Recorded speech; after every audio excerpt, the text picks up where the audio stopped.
الحمد لله نحمده ونستعينه ونستغفره ونؤمن به ونتوكل عليه ونعوذ بالله من شرور أنفسنا ومن سيئات أعمالنا من يهده الله فلا مضل له ومن يضلل فلا هادي له وأشهد أن لا إله إلا الله وأشهد أن محمدا عبده ورسوله أما بعد فإن خير الحديث كتاب الله وخير الهدي هدي محمد صلى الله عليه وسلم وشر الأمور محدثاتها وكل محدثة بدعة وكل بدعة ضلالة وكل ضلالة في النار أما بعد أعوذ بالله من الشيطان الرجيم بسم الله الرحمن الرحيم يا أيها الذين آمنوا اتقوا الله حق تقاته ولا تموتن إلا وأنتم مسلمون يا أيها الناس اتقوا ربكم الذي خلقكم من نفس واحدة وخلق منها زوجها وبث منهما رجالا كثيرا ونساء واتقوا الله الذي تساءلون به والأرحام إن الله كان عليكم رقيبا يا أيها الذين آمنوا اتقوا الله وقولوا قولا سديدا يصلح لكم أعمالكم ويغفر لكم ذنوبكم ومن يطع الله ورسوله فقد فاز فوزا عظيما وقال الله تبارك وتعالى في موضع آخر أعوذ بالله من الشيطان الرجيم بسم الله الرحمن الرحيم قاف والقرآن المجيد بل عجبوا أن جاءهم منذر منهم فقال الكافرون هذا شيء عجيب أئذا متنا وكنا ترابا ذلك رجع بعيد قد علمنا ما تنقص الأرض منهم وعندنا كتاب حفيظ بل كذبوا بالحق لما جاءهم فهم في أمر مريج أفلم ينظروا إلى السماء فوقهم كيف بنيناها وزيناها وما لها من فروج والأرض مددناها وألقينا فيها رواسي وأنبتنا فيها من كل زوج بهيج تبصرة وذكرى لكل عبد منيب ونزلنا من السماء ماء مباركا فأنبتنا به جنات وحب الحصيد والنخل باسقات لها كله النضيد رزقا للعباد وأحيينا به بلدة ميتا كذلك الخروج كذبت قولهم قوم نوح وأصحاب الرس وثمود وعاد وفرعون وإخوان لوط وأصحاب الأيكة وقوم الضبة كل كذب الرسل فحق وعيد أفعينا بالخلق الأول بل هم في لبس من خلق جديد وقال الله تبارك وتعالى في موضع آخر أعوذ بالله من الشيطان الرجيم بسم الله الرحمن الرحيم والعصر إن الإنسان لفي خسر إلا الذين آمنوا وعملوا الصالحات وتواصوا بالحق وتواصوا بالصبر. معزز سامعین اکرام و حاضرین جمعہ، سب سے پہلے اس وحدہ لا شریک کی تعریف و توصیف، خوبی اور بڑائی، عظمت و کبریائی بیان کرنے لائق اور زیبا ہے، جس نے ہمیں اس دار فانی کے اندر پیدا فرمایا اور پیدا کر کے یوں ہی بیکار نہیں چھوڑ دیا، بلکہ ہمارے لیے ہر قسم کی نعمتوں کو مہیا فرمایا۔ اگر ہم اللہ تبارک و تعالیٰ کی ان نعمتوں کو شمار کرنا چاہیں تو نہیں کر سکتے۔ اللہ تبارک و تعالیٰ کا ارشاد ہے وَإِن تَعُدُّوا نِعْمَتَ اللَّهِ لَا تُحْصُوهَا، کہ اگر اللہ تبارک و تعالیٰ کی نعمتوں کو تم شمار کرنا چاہو تو نہیں کر سکتے۔ اس کے بعد بے شمار درود و سلام نازل ہو تمام انبیاء پر، خصوصاً ہمارے آخری نبی جناب محمد رسول اللہ صلی اللہ علیہ وسلم پر، جنہوں نے ضلالت کے راستے سے نکال کر ہمیں صراط مستقیم پر لا کھڑا کیا۔ معزز سامعین اکرام، اللہ تبارک و تعالیٰ کا بہت بڑا فضل و احسان ہے کہ اللہ تبارک و تعالیٰ نے ہمیں اشرف المخلوقات بنایا، یعنی اس دنیا کے اندر اللہ تبارک و تعالی نے جتنی چیزوں کو پیدا فرمایا ہے اس کی گنتی کوئی بھی انسان نہیں کر سکتا ہے، اس کی تعداد کیا ہے۔ اس میں سے سب سے اعلیٰ اور اشرف مقام اللہ تبارک و تعالیٰ نے انسان کو عطا کیا، اور اس سے بڑھ کر اللہ تبارک و تعالیٰ کا انعام اور فضل و احسان ہمارے اوپر یہ ہے کہ اللہ تبارک و تعالیٰ نے ہمیں دین اسلام جیسی نعمت سے نوازا۔ دین اسلام ایک ایسا دین ہے جو دنیا و آخرت کی فلاح و بہبودی کا ضامن۔ ویسے اس دنیا کے اندر بے شمار ادیان و مذاہب ہیں اور زندگی گزارنے کے طریقے ہیں، لیکن کسی مذہب کے اندر یا کسی زندگی گزارنے کے لائے عمل کے اندر یہ خصوصیت نہیں ہے کہ اس کے اندر دنیا و آخرت کی کامیابی مضمر ہو۔ اور اللہ تبارک و تعالیٰ نے اس دین اسلام کو ہم انسانوں کے لیے چنا ہے، منتخب کیا ہے، اور ہم انسانوں کو زندگی گزارنے کے لیے اللہ تبارک و تعالیٰ نے یہ نظام بھیجا ہے۔ اور اس کا راز یہ ہے، آپ حضرات تقریروں میں سنے ہوں گے کہ انسان کا اصل مقام جنت ہے، لیکن حضرت آدم علیہ السلام اور حضرت حوا علیہ السلام جنت کے اندر تھے اور ایک درخت کے پھل کھانے سے منع کر دیا، لیکن شیطان کے بہکاوے میں آ کر ان لوگوں نے اس پھل کو کھا لیا، جس کے نتیجے میں اللہ تبارک و تعالیٰ نے حضرت آدم اور حوا علیہ السلام کو اس دنیا کے اندر اتار دیا۔ لیکن اللہ تبارک و تعالیٰ کا یہ دستور رہا ہے ہمیشہ سے، جب سے اس دنیا کے اندر حضرت آدم اور حوا علیہ السلام آئے تو زندگی گزارنے کا ایک نظام دین اسلام کی صورت میں انسان کے سامنے ہمیشہ پیش کرتے رہے اپنے انبیاء و رسول کے ذریعے، اور اس کا مقصد صرف یہی ہے تاکہ اس نظام کے مطابق زندگی گزار کر وہ دوبارہ جنت حاصل کر سکے۔ یعنی اس دنیا کے اندر اللہ تبارک و تعالیٰ نے انسان کو بھیج دیا ہے، لیکن اللہ تبارک و تعالیٰ نے یہ موقع دیا ہے کہ دوبارہ وہ جنت حاصل کر سکے۔ اور یہ سلسلہ نبوت کا سلسلہ بہت دنوں تک چلتا رہا، بے شمار انبیاء اور رسول آئے، اور آخری نبی جناب محمد رسول اللہ صلی اللہ علیہ وسلم کو اس دنیا کے اندر مبعوث فرمایا گیا، اور انہوں نے جو دین لوگوں کے پاس پیش کیا، لوگوں کے سامنے پیش کیا، وہ دین آخری دین ہے اور مکمل ترین دین ہے۔ اس دین کے اندر کسی قسم کی تنسیخ و ترمیم سے مبرہ اور پاک ہے، کوئی کمی بیشی نہیں ہو سکتی ہے۔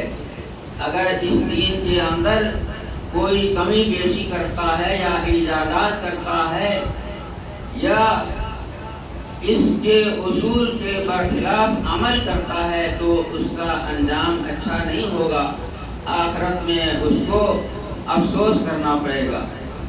اس لیے حضور صلی اللہ علیہ وسلم نے جو دین ہم تک پہنچایا ہے، ہمیں اسی دین کے مطابق زندگی گزارنی ہے، اس دین کے اوپر اس دین کے مطابق زندگی گزارنے کے لیے یہ ضروری ہے کہ ہم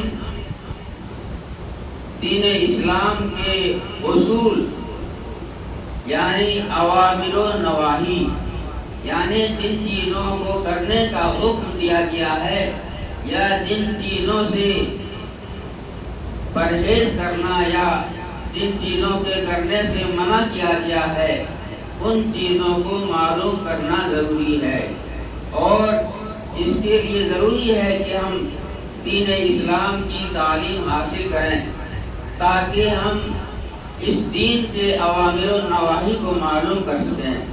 اور اگر ہم نے دین اسلام کی تعلیم نہیں حاصل کر سکا ہے اور اس سے ہم محروم ہیں، پھر بھی آپ کے اوپر یہ ذمہ داری ہے کہ آپ اس کی معلومات فراہم کریں اور دین اسلام کے مطابق زندگی گزارنے کی کوشش کریں، اور اپنے بال بچوں اور اولاد کو دین اسلام کی تعلیم سے آراستہ و پیراستہ کریں تاکہ وہ آپ کے لیے صدقہ جاریہ بنے اور جنت میں جانے کا سبب بنے۔ ابھی میں نے آپ حضرات کے سامنے ایک چھوٹی سی سورت تلاوت کی ہے، سورہ عصر۔ یہ سورت بظاہر بہت چھوٹی ہے، لیکن اللہ تبارک و تعالی نے اس چھوٹی سی سورت کے اندر سمندر کو کوزے میں بند کر دیا۔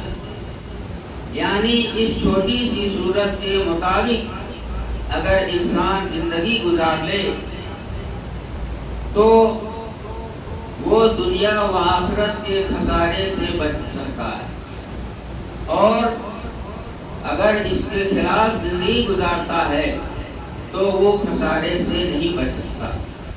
اس آیت کے اندر، اس سورت کے اندر اللہ تبارک و تعالی نے زمانے کی قسم کھا کر فرمایا ہے کہ تمام کے تمام انسان گھاٹے میں، سوائے ان لوگوں کے جن لوگوں نے ایمان لایا اور عمل صالح کیا اور حق کی وصیت کی اور صبر کی تلقین۔ یعنی زمانے کی قسم کھایا، اس کا مفہوم یہ ہے کہ زمانہ شاہد ہے، گواہ ہے کہ جن لوگوں کی زندگی ان چار صفات سے متصف ہو کر گزری ہے ان کی زندگی کامیاب ہے، اور جن لوگوں کی زندگی ان چار صفات سے عاری اور خالی ہو کر گزری ہے ان کی زندگی گھاٹے کی زندگی ہے۔ لفظ انسان آیا، والعصر ان الانسان لفی خسر، تو انسان سے مراد تمام انسان۔ جب سے یہ دنیا قائم ہوئی ہے اس وقت سے لے کر قیامت تک جتنے انسان آنے والے ہیں وہ تمام کے تمام انسان مراد۔ لفی خسر، خسارے میں۔ خسارہ کا تعلق معمولی خسارہ یعنی معمولی نقصان سے بھی ہے اور زیادہ نقصان سے بھی ہے۔ آگے اللہ تبارک و تعالیٰ فرما رہا ہے الا الذین آمنوا، سوائے ان لوگوں کے جن لوگوں نے ایمان لایا۔ یعنی اللہ تبارک و تعالیٰ کی ذات و صفات اور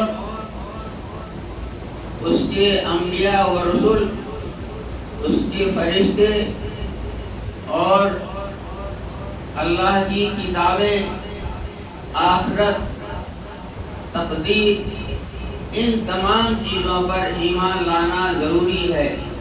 ان میں سے کسی کے اوپر بھی اگر ہمارا ایمان نہیں ہوگا تو ہم خسارے سے نہیں بچ سکتے۔ وعملوا الصالحات، اور جن لوگوں نے عمل صالح کیا۔ عمل صالح کا مفہوم اور اس کا دائرہ بہت ہی وسیع ہے۔ عمل صالح ہر اس عمل کو کہتے ہیں جو دین اسلام کے نظام اور قانون کے مطابق انجام دیا گیا ہو، اور اس کا تعلق چاہے عبادات سے ہو یا معاملات سے ہو یا خرید و فروخت سے ہو یا شادی بیاہ سے ہو، قرضے کے زندگی کے جس گوشے سے بھی اس کا تعلق ہوگا، اگر اسلام کے اصول اور ضابطے کے مطابق انجام دیا گیا ہوگا تو ایسی صورت میں وہ عمل نیک عمل کہلائے۔ اور وہی عمل اگر اسلام کے اصول اور ضابطے کے مطابق انجام نہ دیا گیا ہو تو ایسی صورت میں وہ عمل نیک عمل نہیں کہلائے. مثال کے طور پر آپ نماز پڑھیں. نماز اسلام کے بنیادی رکنوں میں سے دوسرا رکن اور اس کی بہت زیادہ اہمیت ہے. اس سے انسان کے گناہ دھلتے ہیں اور اس سے انسان کے درجے بلند ہوتے ہیں اور یہ جنت کی کنجی بھی ہے. یہ تمام خوبیاں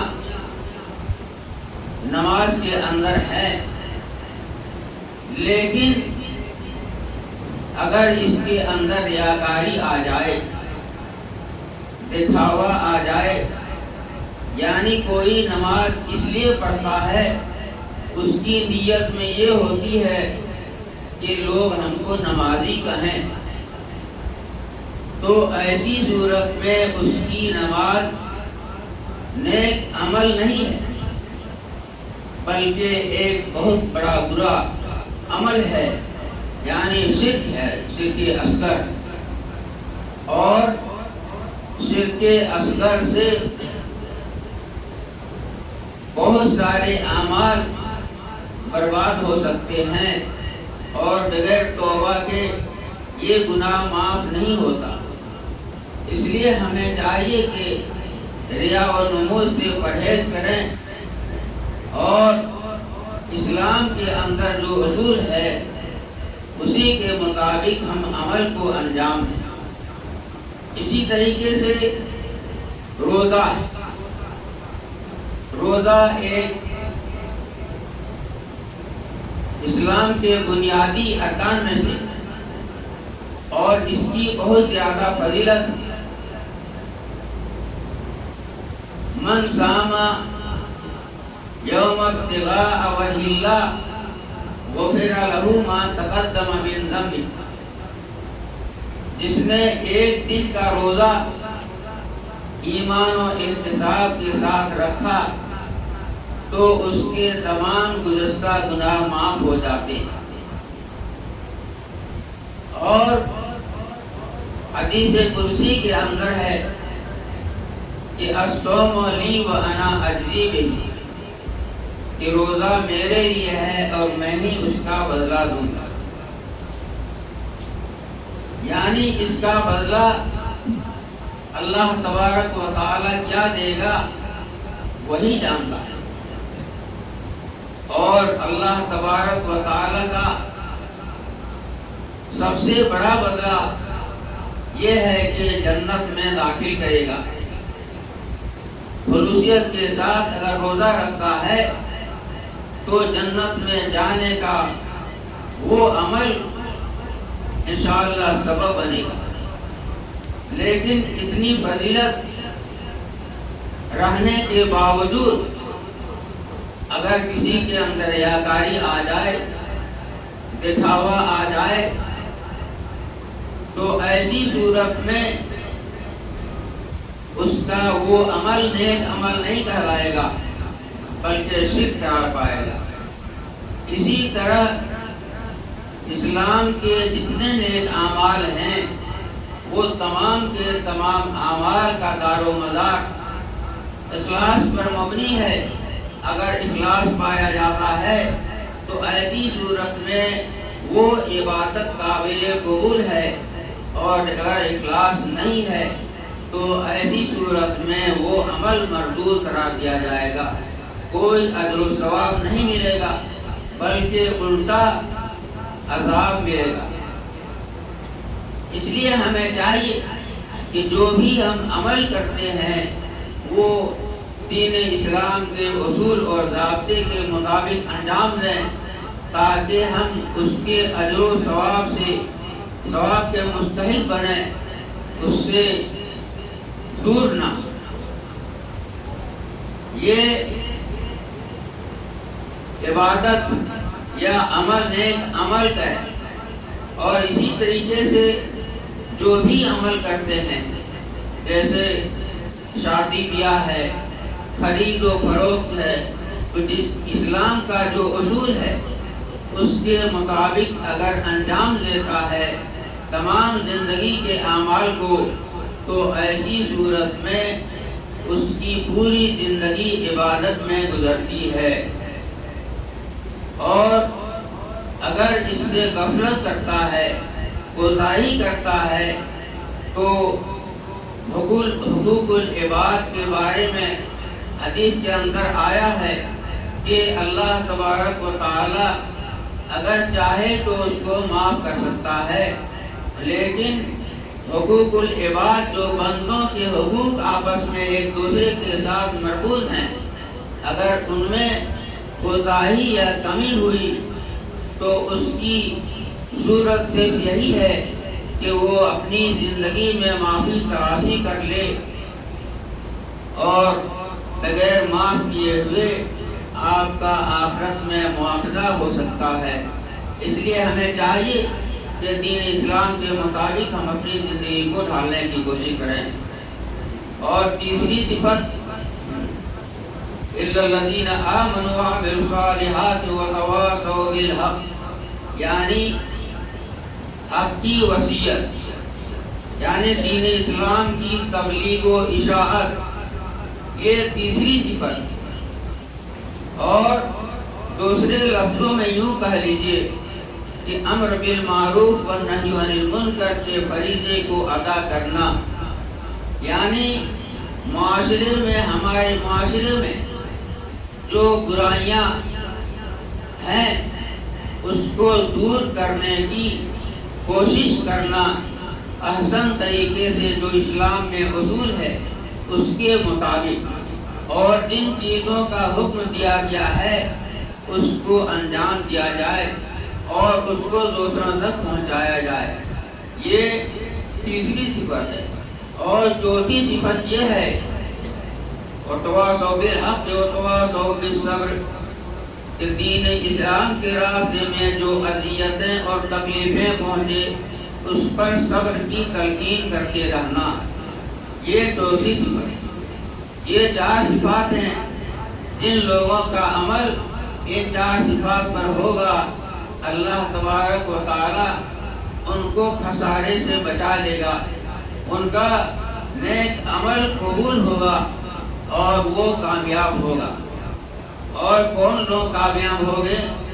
تو اسی جگہ اللہ تبارک و تعالی ارشاد فرماتا ہے اعوذ باللہ من الشیطان الرجیم بسم اللہ الرحمن الرحیم الف لام میم ذالک الکتاب لا ریب فیہ ھدی للمتقین الذین یؤمنون بالغیب ویقیمون الصلاۃ ومما رزقناہم ينفقون والذین یؤمنون بما انزل الیک وما انزل من قبلک وبالآخرۃ ھم یوقنون۔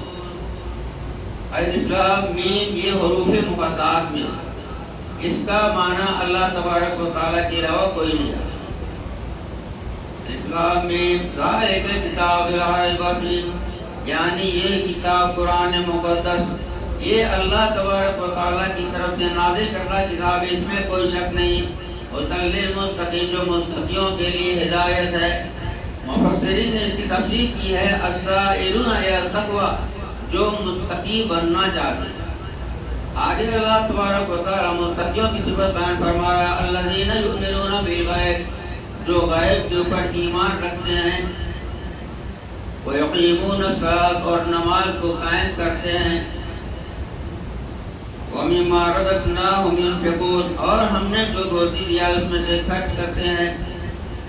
غیب کے اوپر ایمان یعنی اللہ تبارک و تعالیٰ کی ذات پر ایمان، جو دکھائی نہیں دیتی لیکن ایمان لانا فرض اور ضروری ہے۔ اسی طریقے سے اللہ تبارک و تعالیٰ کے فرشتے ہیں جو دکھائی نہیں دیتے، اس پر بھی ایمان لانا لازم اور ضروری ہے۔ اسی طریقے سے آخرت پر ایمان لانا ضروری ہے جو دکھائی نہیں دیتے۔ اسی طرح سے تقدیر پر ایمان لانا ہے۔ ان تمام چیزوں پر ایمان لانا لازم اور ضروری ہے۔ ان میں سے کسی کے اوپر بھی اگر ہمارا ایمان نہیں ہوگا تو ہم کامیاب نہیں ہو سکتے۔ وَيُقِيمُونَ الصَّلَاةَ اور نماز کو ہمیشگی کے ساتھ قائم کرتے ہیں. ایسا نہیں کہ کبھی پڑھا اور کبھی چھوڑ دیا. ہمیشگی ضروری ہے، چاہے جاڑا ہو یا گرمی ہو، ہر حال میں نماز پڑھنا ضروری ہے.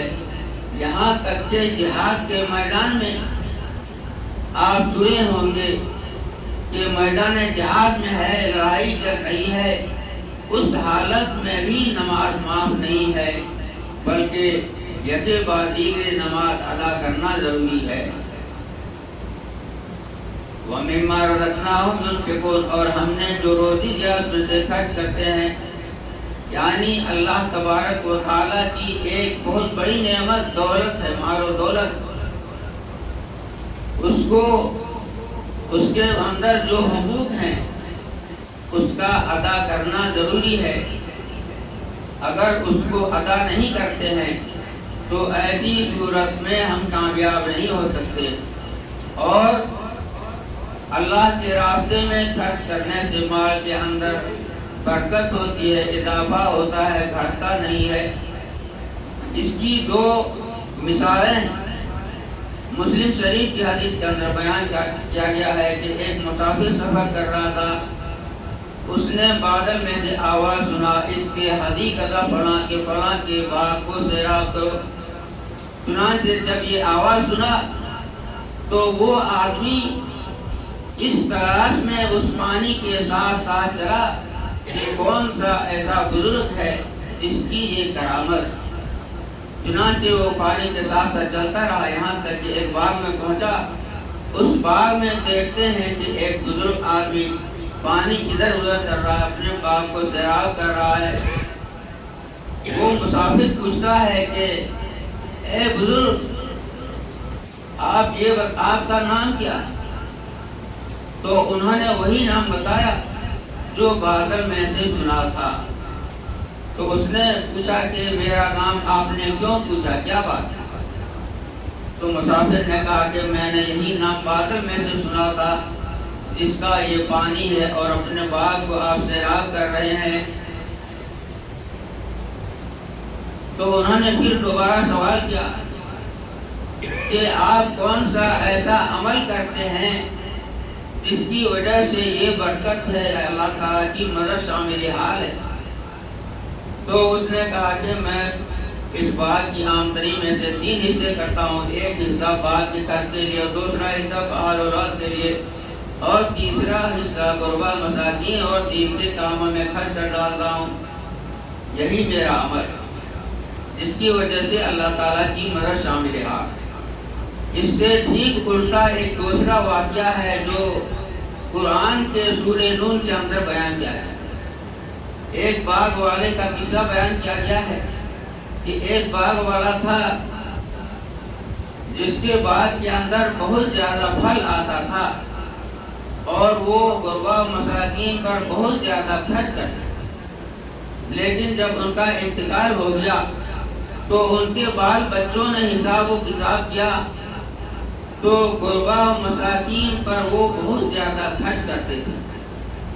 تو ان لوگوں نے آپس میں مشورہ کیا کہ ہمارے باپ بیوقوف تھے کہ اتنی دولت غربا مساکین پر اور دین کے کاموں میں فضول برباد کر دیتے تھے. ہم ایسا کیوں نہ کریں کہ ہم اس حقوق کو روک لیں، اس طرح ہم مالدار ہو جائیں.